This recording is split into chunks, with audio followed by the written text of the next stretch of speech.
Hello beautiful people, hope you're all well and happy. Shabir from Team Akbari. Do you read books? Some of you might, some of you don't.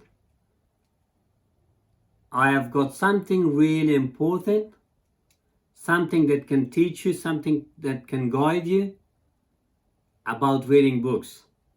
And I would like to share that with you guys. The great man Jim Rohn has given some good advices, and he has mentioned the book, what book you need to read and why to read and what's the benefit of it, especially now in this situation that we're all stuck at home. Best thing to read book. But okay, I don't want you to listen to this to me now. Listen to this part that I want to share with you, and please listen to the end of it. You will love it. Thank you, and I will see you on the other side of that video. Bye for now. Learn from negative as well as positive. The Bible is such a great book because it is a collection of human stories on both sides of the ledger. One list of human stories is called examples. Do what these people did. And the other list of human stories is called warnings. Don't do what these clods did. What a wealth of information. What to do and what not to do. I think it also means, however, that if your story ever gets in somebody's book, make sure they use it as an example, not a warning. All the successful people I know and work with around the world are good readers. They just read. They are so curious that they are driven to read because they just have to know. It is one of the things they all have in common. Here's a good phrase: all leaders are readers. And they use cassette programs too, especially while they're in the car or during other times when they can't read. Cassettes can help all of us easily pick up new ideas and new skills. Did you know there are cassettes and books on how to be stronger, more decisive, a better speaker, a more effective leader, have a better effect on other people, become more loving, develop personality, get rich, develop influence, become sophisticated, and people don't use them? How would you explain that? Did you know that hundreds of successful people have written their stories in books and told how they did it on cassettes like this, and people don't want to listen? How would you explain that? The guy's busy, I guess. He says, well, yeah, if you worked where I work, by the time you struggle home, it's late. You've got to have a bite to eat, watch a little TV, and get to bed. You can't stay up half the night and read. And this is the guy that's behind on his bills. He's a good worker, hard worker, sincere. But remember, you can be sincere and work hard all your life and wind up broke, confused, and embarrassed. You've got to be better than a good worker. You've got to be a good reader, a good listener. At least he could hear a good cassette on the way home, right? Now, you don't have to read or listen to educational cassettes half the night. Although if you're broke, it's a good place to start. But here is all I ask, just 30 minutes a day. That's all. Stretch it to an hour if you can, but at least 30 minutes. Hear or read something challenging, something instructional, at least 30 minutes a day. And here's the next key. Every day. Don't miss. Miss a meal, but not your 30 minutes. Hey, you can get along without some meals, but you can't get along without some ideas, examples, and inspiration. There's a Bible phrase that says, humans cannot live on bread alone, or food alone. It says the next most important thing to bread is words.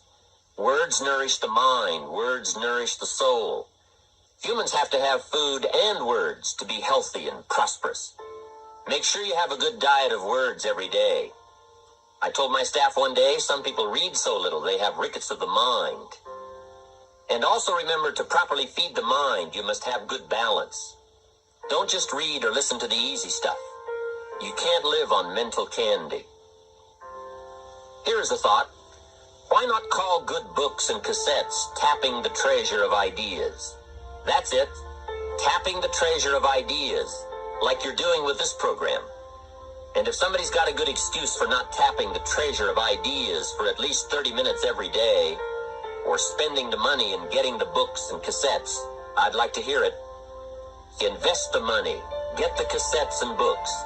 The best money you can spend is money invested in your self-education. Don't shortchange yourself when it comes to investing in your own better future. Mr. Shoaff got me started on my library when I first met him. He said to me, become self-educated.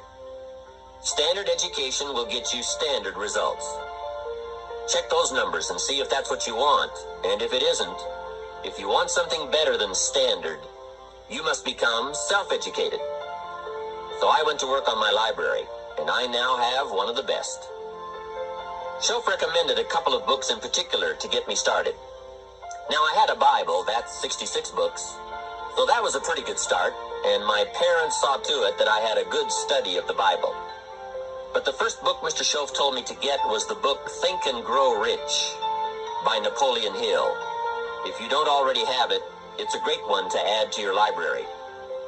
Earl Nightingale has put it on cassette. The title should intrigue you, Think and Grow Rich.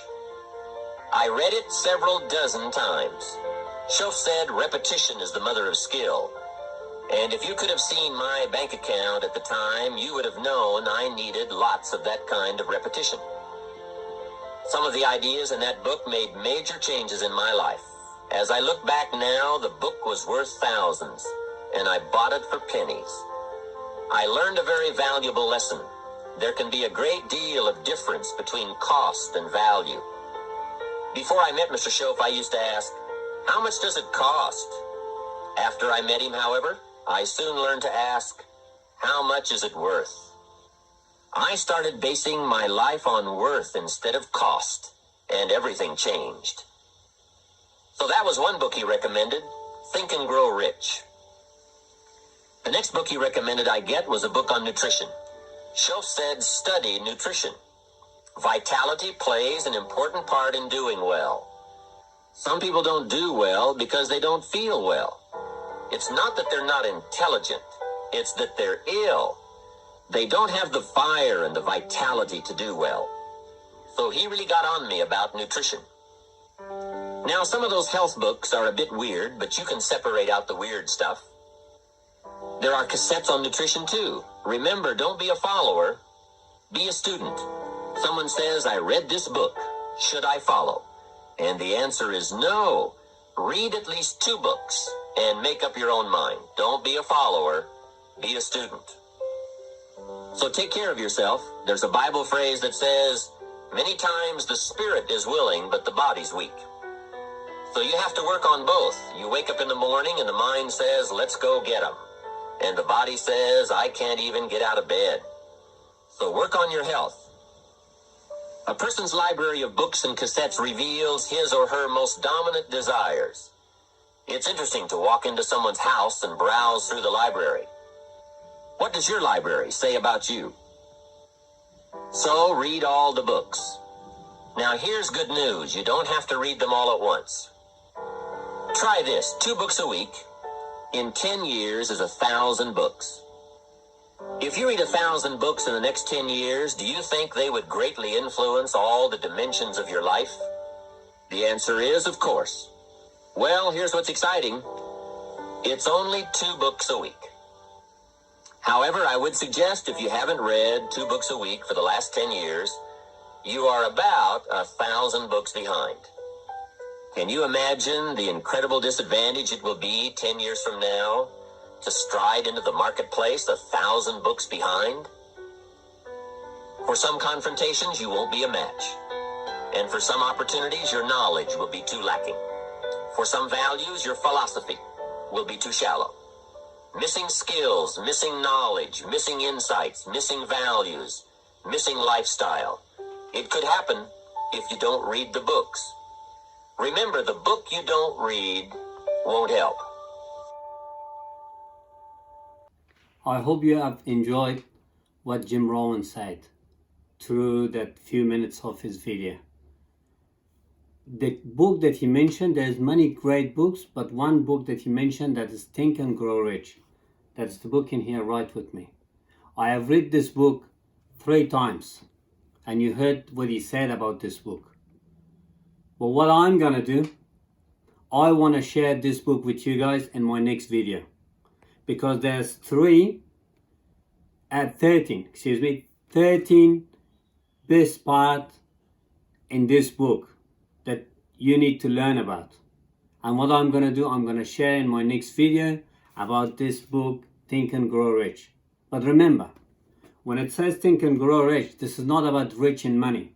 Think and grow rich in happiness, in kindness, in honesty, in giving. That's what is teaching you this book. But I will share in my next video. Thank you. Be happy. Live with passion. Enjoy your life. And start reading books. That's very important. Bye for now. And I will see you guys in my next video.